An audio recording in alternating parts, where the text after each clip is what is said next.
જય માતાજી મિત્રો, હું છું આપનો રવિન્દ્રસિંહ પરમાર. તો મેં ઘણા બધા વિડીયો બનાવ્યા, પણ આજે જે વિડીયો બનાવવા જઈ રહ્યો છું એ મારા પોતાના મૂડીનો એટલે કે અમારા સોઢા પરમારોનો ઇતિહાસ છે. અને આ જે જગ્યાની વાત કરું એ એકદમ અદ્ભુત. હું આવી ગયો છું જોમ્બેમાના મંદિરે. આ બાજુ મૂડી છે 1 કિલોમીટર, અને 1 કિલોમીટર પછી આ જોમ્બેમાનું મંદિર આવે છે. મિત્રો, આ જગ્યાની હું તમને જેટલી વાત કરું એટલી ઓછી છે.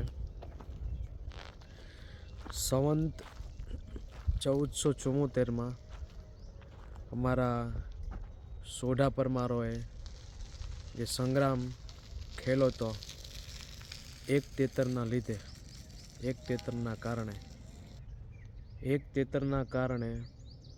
140 એટલે કે 27 સોઢા પરમારો ખપી ગયા હતા. અને જોમ્બઈમાં અહીંયા સતી થયા હતા. અને એ કોના પાછળ? એમના દીકરાના પાછળ. તો એકદમ જોરદાર જગ્યા છે. તમે મિત્રો વિચારો કે આજના યુગમાં લોકો એકબીજાને મદદ પણ નથી કરતા, 1 રૂપિયાની મદદ નહીં. તો આ તો એવી જગ્યા છે. તો દર વખતની જેમ મેં મારું બાઇક અહીંયા મૂકી દીધું છે અને હું જઉં છું અંદર. જય જોમ્બઈમાં. હું તમને અમારા સોઢા પરમારોનો જે સંગ્રામ ખેલ હતો, એક તેતરના કારણે, જીવદયાના કારણે 140 સોઢા પરમારો કપાઈ ગયા. તો એ પાવન જગ્યા હું તમને દેખાડું. જય જોમ્બઈમાં. તો ચાલો, સંવત 1474માં ખેલાયેલો 140 સોઢા પરમારો અને 500 ચભાડ રાજપૂતોની વચ્ચે એક તેતરના કારણે, એક જીવદયાને બચાવવા માટે જે પરમારોએ બલિદાન આપ્યું હતું, અને અહીં એમના પાળિયા છે. એ પાવન ધરતી ઉપર, એ જોમ્બાઈ માની ધરતી ઉપર હું આવી ગયો છું અને એનો ઇતિહાસ તમને અહીં કહું છું.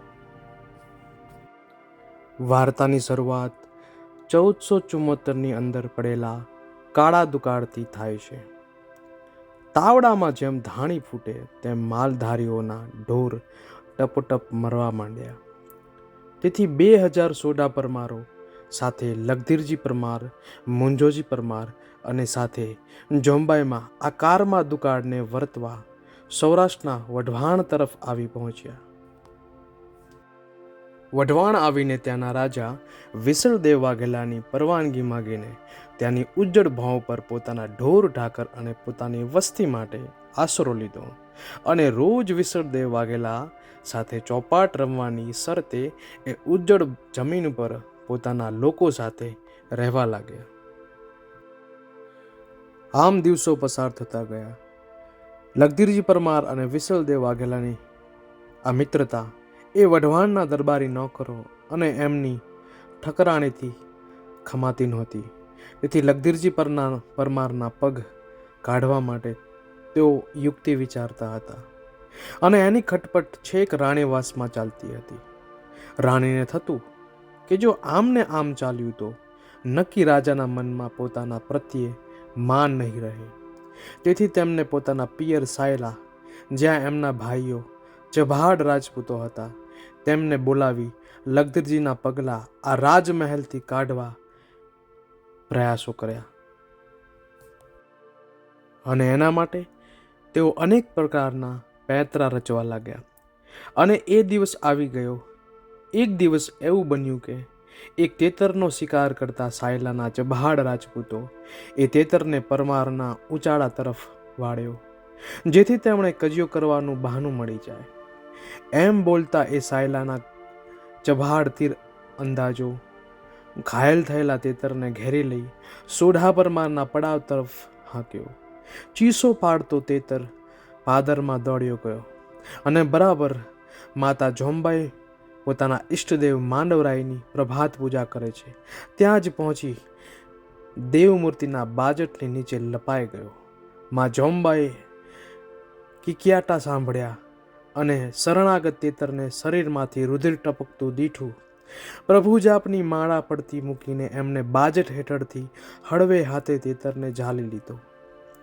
એ લોહી તરબોળ પંખીને હૈયા સરસું ચાપીને પંપાળવા માંડ્યું. માની ગોદમાં છોકરું લપાય તેમ એ તેતર શરણ દેનારી આ માતાના હૈયામાં લપાઈ ગયો. મા તેતરને પંપાળતા પંપાળતા કહેવા લાગ્યા, બીમા મારા બાપ, હવે અહીં મારા હૈયે ચડ્યા પછી તને બીક કોની છે? થરથર માં હવે ધ્રુજીશ નહીં, આ તો રજપૂતાણીનો ખોળ છે મારા બચ્ચા.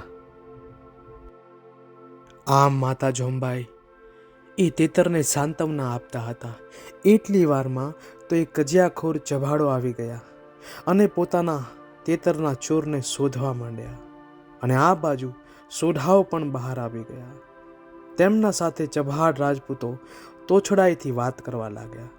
એટલી જ વારમાં જોમબાઈમાં, તો હું છું આપનો રવિન્દ્રસિંહ પરમાર. મેં આજ સુધી ઘણા બધા વિડીયો ઉતાર્યા અત્યારે, પણ આજે જે હું વિડીયો ઉતારવા જઈ રહ્યો છું એ અમારા સોઢા પરમારનો છે. અને આ જે જગ્યા છે એ જોમબાઈમાનું મંદિર છે. સંવંત કહેવાય છે 1474માં 140 સોઢા પરમારો અહીંયા એક તેતરના કારણે કપાઈ ગયા છે. એમના જીવનું બલિદાન આપ્યું. તમે આ જે પણ જોશો તમે એ પાછળ બધા પાળિયા છે. અને આખી જે હું તમને વાર્તા કહીશ એ તમે ધ્યાનથી સાંભળજો. જય જોમબાઈમાં.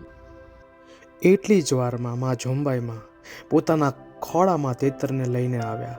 આ જોઈ ચભાડ રાજપૂત જખમી તેતરને પાછો આપવા કહ્યું ત્યારે જોમબાઈમાં તેમને રજપૂતની શરણાગત રેદ યાદ અપાવતા એમણે તેતર પાછો આપવાની ના પાડી અને બદલામાં પોતાના ઢોર ઢાંખર આપવા કહ્યું. પણ કજિયા કરવા આવેલા ચભાડ એમ થોડાને જાય.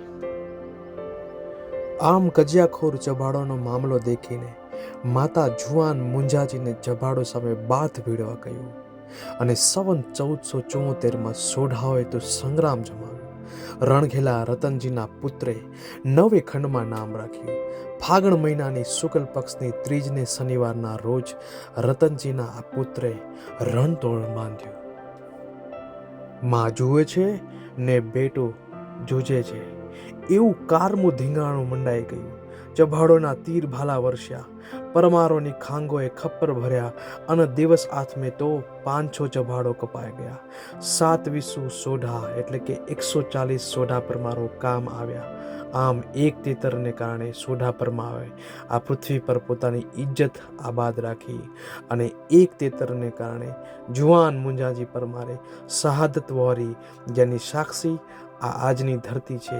અને જુવાન મુંજાજીનું સબનું માથું ખોળામાં લઈને માં જોમબાઈમાં ચિતાએ બેસીને સતી થયા. તો અહીંયા જો આપસી બાપુ છે. જય જોમબાઈમાં, જય માંડવરાયજી. દાદા અહીંયા ઘણા વર્ષોથી સેવા કરે છે.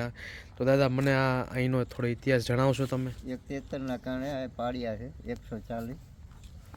પાળિયાનો આ યુદ્ધ થયું હતું 850 વર્ષ પહેલાં. એનું આ મંદિર જોમબેમાનું સતીમાં છે, 40 સતીમાં વગેરે વગેરે. સરસ સરસ. દાદા તમે આમ કેટલાક વર્ષથી અહીંયા રહો છો? 10 વર્ષથી. ઓહ, 10 વર્ષથી અહીંયા રહે છે. તો વાત કહું કે છેલ્લા 10 વર્ષથી દાદા અહીંયા સેવા કરે છે. એવું નહીં ખાલી અમારા પરમાર સોઢાના દીકરાઓ, એવું નહીં ખાલી કોઈ પણ વર્ણના અહીંયા આવ્યા હોય તો દાદા બધા એને પ્રેમથી ચા પીવડાવે. અને એ જ આ ધરતીની ખૂબી છે. અને અમે તો એવો ગર્વ લઈએ છીએ કે અમે સોઢા પરમારોના વંશજ છીએ. એ સાથે જય જોમબાઈમાં, જય માંડવા.